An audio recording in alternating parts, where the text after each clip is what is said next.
प्रथम अध्याय।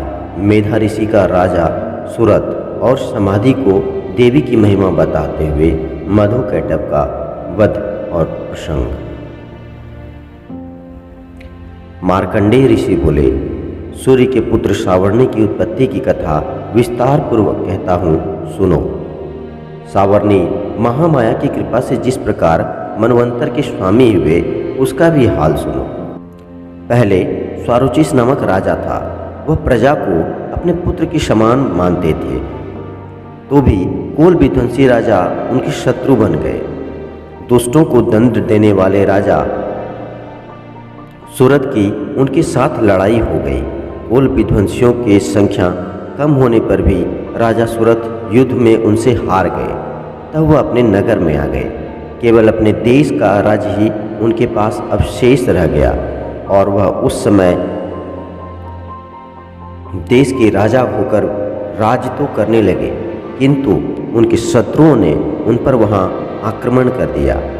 राजा को बलहीन देखकर उसके दुष्ट मंत्रियों ने राजा की सेना और खजाना अपने अधिकार में कर लिया।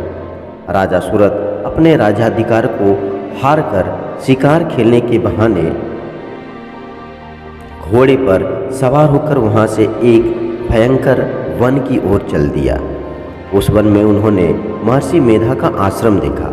वहां महर्षि मेधा अपने शिष्यों तथा मुनियों से सुशोभित बैठे हुए थे और वहां कितने ही हिंसक जीव परम शांति भाव से रहते थे। राजा सुरथ ने महर्षि मेधा को प्रणाम किया और महर्षि ने भी उनका उचित सत्कार किया। राजा सुरथ महर्षि के आश्रम में कुछ समय तक ठहरे।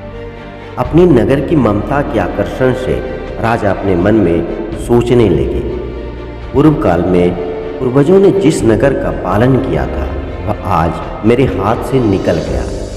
मेरे दुष्ट एवं दुरात्मा मंत्री मेरे नगर की अब धर्म रक्षा कर रहे होंगे या नहीं। मेरा प्रधान हाथी, जो सदा मद की वर्षा करने वाला और सूरवीर था, मेरे वैरियों के वश में होकर न जाने क्या दुख भोग रहा होगा। मेरे आज्ञाकारी नौकर, जो मेरी कृपा से धन और भोजन पाने के लिए सदैव सुखी रहते थे और मेरे पीछे पीछे चलते थे, अब वह निश्चय ही दुष्ट राजाओं का अनुसरण कर रहे होंगे तथा मेरे दुष्ट एवं दुरात्मा मंत्री द्वारा व्यर्थ ही धन को व्यय करने से संचित किया हुआ मेरा खजाना एक दिन अवश्य ही खाली हो जाएगा। इस प्रकार की बहुत सी बातें सोचता हुआ राजा निरंतर दुखी रहने लगा। एक दिन राजा सुरथ ने महर्षि मेधा के आश्रम के निकट एक वैश्य को देखा। राजा ने उनसे पूछा, भाई, तुम कौन हो? तुम्हारे यहाँ आने का क्या कारण है? और तुम मुझे शोकग्रस्त अनमने दिखाई देते हो, इन सब का क्या कारण है? राजा का यह नम्र वचन सुन वैश्य ने महाराज सुरथ को प्रणाम करके कहा। वैश्य ने कहा, राजन, मेरा नाम समाधि है। मैं धनियों के कुल में उत्पन्न एक वैश्य हूँ। मेरे दुष्ट स्त्री पुत्रादि ने मेरे लोभ से सारा धन छीन लिया है और मुझे घर से निकाल दिया। मैं इस तरह से दुखी होकर इस वन में चला आया हूँ और यहाँ रहता हूँ। मैं इस बात को कभी नहीं जानता कि अब मेरे घर में इस समय सब कुशल है या नहीं। यहाँ मैं अपने परिवार का आचरण संबंधी कोई समाचार भी नहीं पा सकता कि वह घर में इस समय कुशल पूर्वक है या नहीं। मैं अपने पुत्रों के संबंध में यह भी नहीं जानता कि वे सदाचारी हैं या दुराचार में फंस गए। राजा बोले, जिस धन के लोभ स्त्री और पुत्रों ने तुम्हें घर से निकाल दिया है, फिर भी तुम्हारा चित्त उनमें क्यों प्रेम करता है? वैश्य ने कहा, मेरे विषय में आपका ऐसा कहना ठीक है, किंतु मेरा मन इतना कठोर नहीं है। यद्यपि उन्होंने धन के लोभ में पड़कर पितृ स्नेह को त्याग कर मुझे घर से निकाल दिया, तो भी मेरे मन में उनके लिए कठोरता नहीं आती। हे महामते, मेरा मन फिर भी उनमें क्यों फंस रहा है, इस बात को तो जानता ही नहीं हूँ। मेरा चित्त उनके लिए दुखी है। उन लोगों में प्रेम नाम को नहीं देखता, फिर भी ऐसे निस्नेहियों के लिए मेरा हृदय कठोर नहीं होता। अब महर्षि मार्कंडेय जी कहते हैं, हे ब्राह्मण, इसके पश्चात महाराज सुरथ और वह वैश्य दोनों महर्षि मेधा के समीप आ गए। वार्ता आरंभ की। राजा बोले, हे भगवान, मैं आपसे एक बात पूछना चाहता हूँ, सो आप कृपा करके मुझे बताइए। मेरा मन अधीन नहीं है, मैं इससे बहुत दुखी हूँ। राज धनादि की चिंता अभी तक मुझे बनी हुई है और मेरी यह ममता अज्ञानियों की तरह बढ़ती ही जा रही है। और यह समाधि नामक वैश्य भी अपने घर से अपमानित होकर आया है। इसके स्वजनों ने इसे भी त्याग दिया है। स्वजनों से त्यागा हुआ यह अपने हृदय में भी उनके लिए अभी तक प्रेम रख रहा है। इस तरह हम दोनों ही दुखी हैं। हे महाभाग, उन लोगों के अवगुणों को देखकर भी हम दोनों के मन में उनके लिए ममता जनित आकर्षण उत्पन्न हो रहा है। हमारे ज्ञान रहते हुए भी ऐसा क्यों है? अज्ञानी मनुष्य की तरह हम दोनों में यह मूर्खता क्यों है? महर्षि मेधा ने कहा, विषम मार्ग का ज्ञान सब जंतुओं को है। सबों के लिए विषय अलग अलग होते हैं। कुछ प्राणी दिन में नहीं देखते और कुछ रात में, परंतु कई जीव ऐसे हैं जो दिन तथा रात दोनों में देख सकते हैं। सत्य है कि मनुष्यों में ज्ञान प्रधान है, किंतु केवल मनुष्य ज्ञानी नहीं होता। पशु पक्षी आदि भी ज्ञान रखते हैं। से यह पशु पक्षी ज्ञानी है, वैसे ही मनुष्य का ज्ञान और जो ज्ञान मनुष्यों में और पशुओं पक्षियों में है तथा अन्य बातों में, दोनों में एक जैसी पाई जाती है। ज्ञान होने पर भी इन पक्षियों की ओर देखो तो अपने भूख से पीड़ित बच्चों की चोंच में कितने प्रेम से अन्न के दाने डालते हैं। हे राजन, ऐसा ही प्रेम मनुष्यों में अपनी संतान के प्रति पाया जाता है। लोभ के कारण अपने उपकार का बदला पाने के लिए मनुष्य पुत्रों की इच्छा रखते हैं और इस प्रकार मोह के गड्ढे में गिरा करते हैं। भगवान श्री हरि की जो माया है, उसी से यह संसार मोहित हो रहा है। इसमें आश्चर्य की कोई बात नहीं, क्योंकि वह भगवान विष्णु की योग निद्रा है। यह माया ही तो है जिसके कारण संसार मोह में जकड़ा हुआ है। यही महामाया भगवती देवी ज्ञानियों के चित्त को बलपूर्वक खींचकर मोह में डाल देती है और उसी के द्वारा संपूर्ण जगत की उत्पत्ति होती है। यह भगवती देवी प्रसन्न होकर मनुष्य को मुक्ति प्रदान करती है। यही संसार के बंधन का कारण है तथा संपूर्ण ईश्वरों की स्वामिनी भी है। महाराज सुरथ ने पूछा, भगवान, वह कौन सी देवी है जिसको आप महामाया कहते हैं? हे ब्राह्मण, वह कैसे उत्पन्न हुई? उनका कार्य क्या है? उनके चरित्र कौन कौन से हैं? प्रभु, उसका जैसा प्रभाव हो, जैसा स्वरूप हो, वह सभी कृपा कर मुझसे कहिए, मैं आपसे सुनना चाहता हूँ। महर्षि मेधा बोले, राजन, वह देवी तो नित्य स्वरूपा है। उनके द्वारा यह संसार रचा गया है। तब भी उसकी उत्पत्ति अनेक प्रकार से होती है और वह सब आप मुझसे सुनो।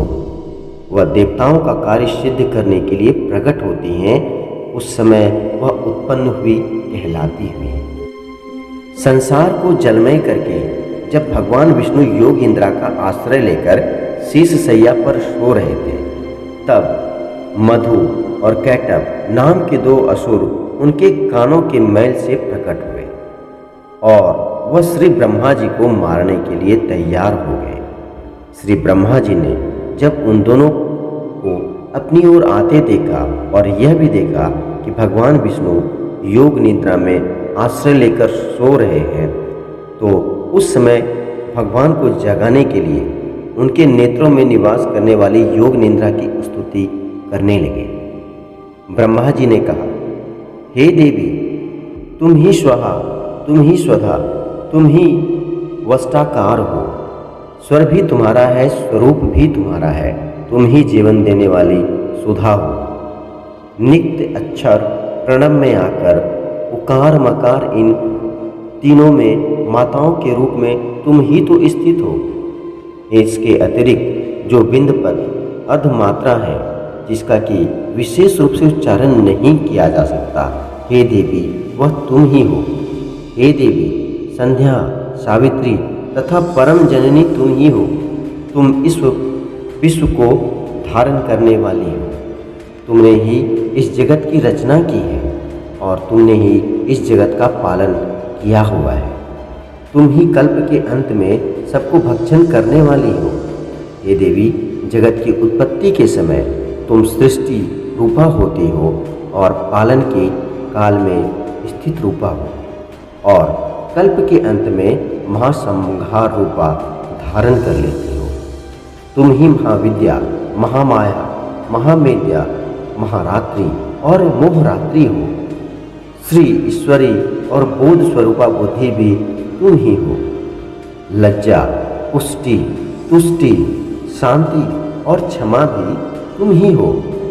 तुम खड़ग धारणी, शूल धारणी घोर रूपा तथा गदा, चक्र, शंख और धनुष को धारण करने वाली वान, भुषुंडी और परिग, यह भी तुम्हारे ही अस्त्र हैं। तुम सौम्य, सौम्यतर हो। यही नहीं बल्कि जितना भी सौम्य तथा सुंदर वस्तुएं इस संसार में है, उन सब में बढ़कर सबसे सुंदर तुम हो। पर और अपर में सब पर रहने वाली सुंदर तुम ही हो। सर्वस्वरूपे देवी, जो शत अशत पदार्थ है, उनमें जो शक्ति है वह तुम ही हो। ऐसी अवस्था में